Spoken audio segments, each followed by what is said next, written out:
herzlich bei meinem Kanal begrüßen. Heute möchte ich wieder etwas mit der Jelly Plate gestalten, und zwar dieses Modell. Das ist die Fototransfertechnik mit der Jelly Plate. Ich verwende hierfür erstmals die neuen Acrylicfarben, die für diese Fototransfertechnik auf der Gelplatte besonders gut funktionieren.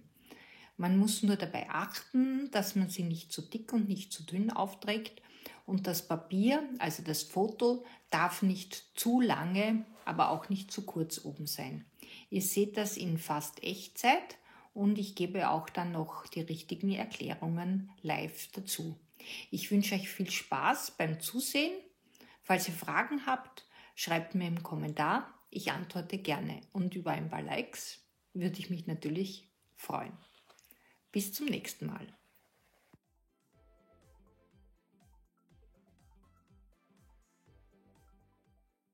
Wie ihr vorhin gesehen habt, ich habe Nachtblau und Magenta von den neuen Acrylicfarben dünn aufgetragen und mit dem Roller schön verteilt. Und nun nehme ich das Foto, es muss auf einen Laserdrucker ausgedruckt sein. Vorher mache ich allerdings noch mit Stoff ein paar Abdrücke in die Farbe. Das schaut dann interessanter aus.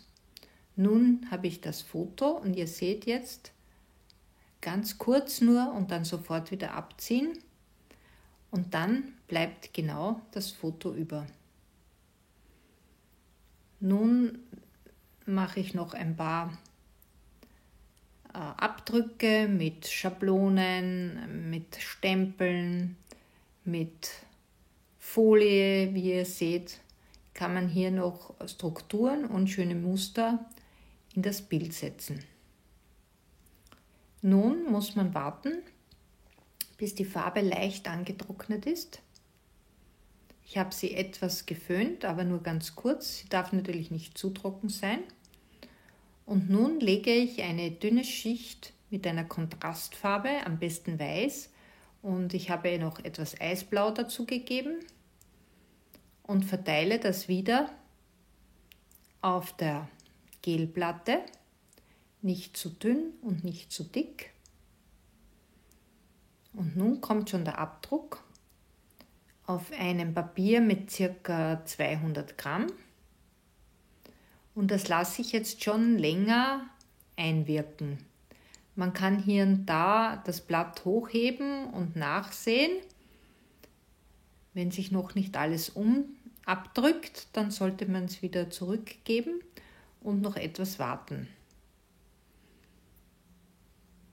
So, und jetzt ist eigentlich schon alles fertig. An einer Stelle ist das Papier ein bisschen aufgeweicht, aber das kann man nachher mit dem Pinsel noch schön retuschieren. Das war's für heute. Ich wünsche euch viel Spaß beim Nachmalen.